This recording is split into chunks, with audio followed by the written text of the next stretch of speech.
Right now for work, I've got not one, not two, but three Zwilling Pros. So I thought I'd take this opportunity to do a side-by-side comparison.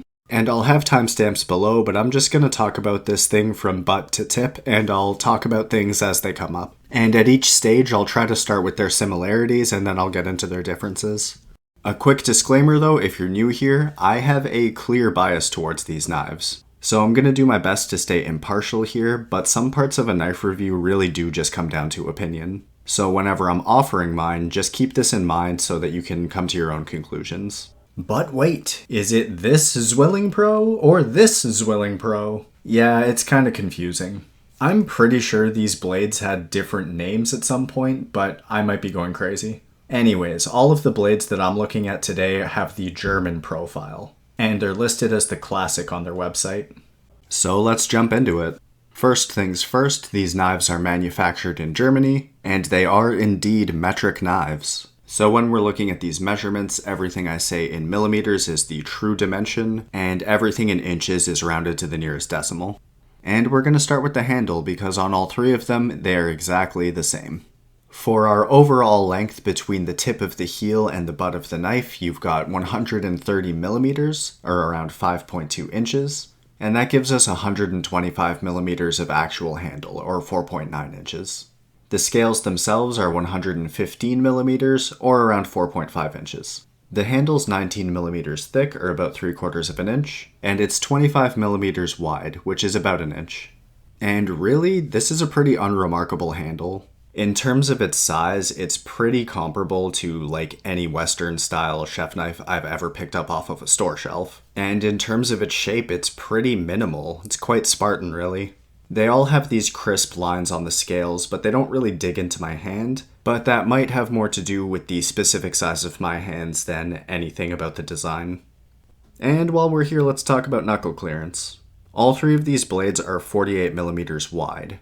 And that gives us about 23 millimeters of clearance underneath the handle, and that's around 0.9 inches. The 7-inch has a negligible amount of extra clearance because of the blade profile, but really they're all the same. I've got long bony fingers and they just clear with this thing. So yeah, anyone with larger hands might want to skip this one. I'll get to the bolster in a second, but first let's talk about the materials. On the 7 and the 10 we've got a polymer, and on our 8-inch, we have a wooden handle. This is home oak, and as far as I can tell, this variant is only available for the 8-inch. If I'm wrong, let me know in the comments.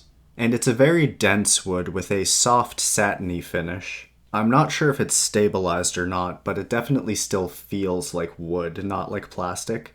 And I know they're not for everyone, but I really like the style of the wooden handle. In terms of feel in the hand, it is definitely an improvement. The plastic handles are very dense and they kept their corners really sharp, but on these wooden ones they're sort of rounded over and just the material itself is a little bit more pliable. So yeah, it definitely feels a little better in the hand. But as I said before, this is oak, it's really dense. I can't indent it with my fingernails. And overall, the knife that I've been using in my kitchen has shown basically no signs of wear at all. In fact, I see more wear along the rivets than I do on the wood itself. In terms of fit and finish, the plastic scales are seamless. It's a really great fit up and everything just looks amazing. On the wooden ones though, there is a spacer at the top. And at first I thought that this was like maybe they were trying to salvage a sort of bad fit up. But I've worked on 40 of these now and they are all consistent. So for whatever reason with the wooden handles, they decided that that spacer was a good idea, maybe for expansion, I'm not really sure. So yeah, it's there, it's barely noticeable, and aside from that spacer, the fit up on these is also excellent. The polymer is listed as POM on Zwilling's website, and that's short for polyoxymethylene. And I could probably do a whole video on this plastic, it's pretty cool, but virtually none of its properties help in a culinary setting.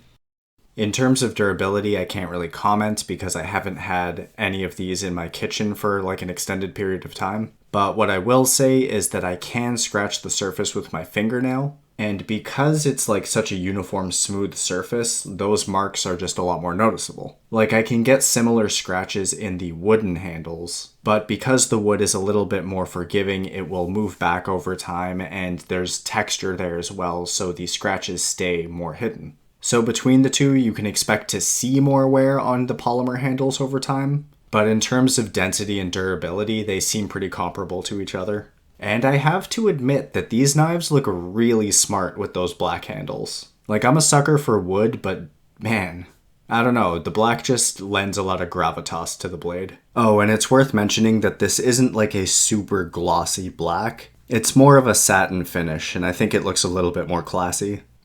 On to the bolster, which is definitely the defining feature of this series. The Pro line has these unique angled bolsters. On the short end it's 1 centimeter, towards the top it's 2, and then it quickly tapers out to 3 centimeters before it joins the spine. And I'm not gonna lie, I love this bolster design. It's not just visually interesting, but it offers an incredibly comfortable pinch grip. And because it's so chunky, a lot of the weight of the blade rests directly in your hand. And on that note, let's talk about the balance. On the 7-inch, the center of gravity is just below the bolster, like right at the top of the scales. And on our 8-inch, it's a little bit higher, right at the bottom of the bolster. And check this out, on the 10-inch, even with all of that extra blade sticking out, we've got a center of gravity that's just in front of the bolster, and still within that bolster transition spot.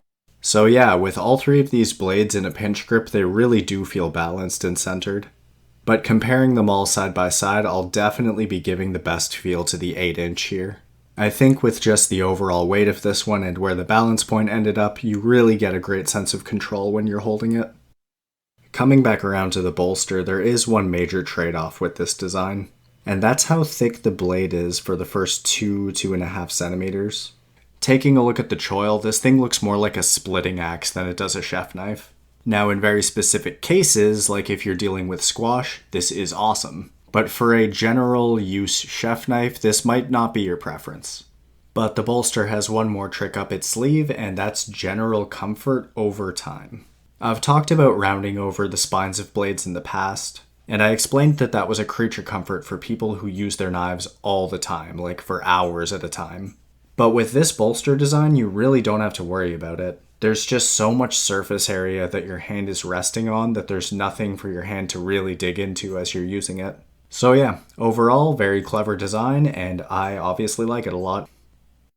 Taking a look at the weight, the 7 and the 8-inch are virtually the same. They both weigh in at 9 ounces, but when we look at grams, the 7 is 254 grams, and the 8 is 255 grams.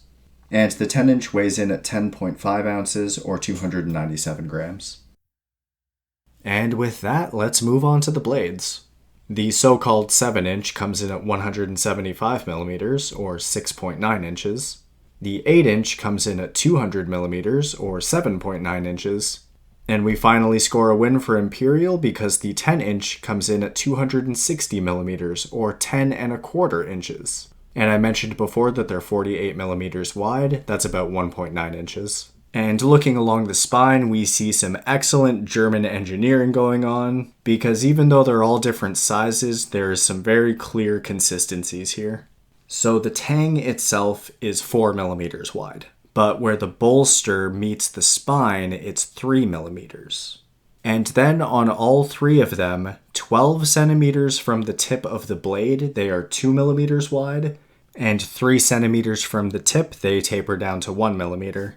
So basically, the 12 centimeters towards the tip is virtually the same between all three of these knives. And now we get to the profile, which is probably what'll make or break this thing for most people. We've got a classic German blade shape here with a really wide belly, and as you can imagine, this thing is more suited for rocking than it is for slicing. And if you're into push cuts, you might not like anything shorter than the 10.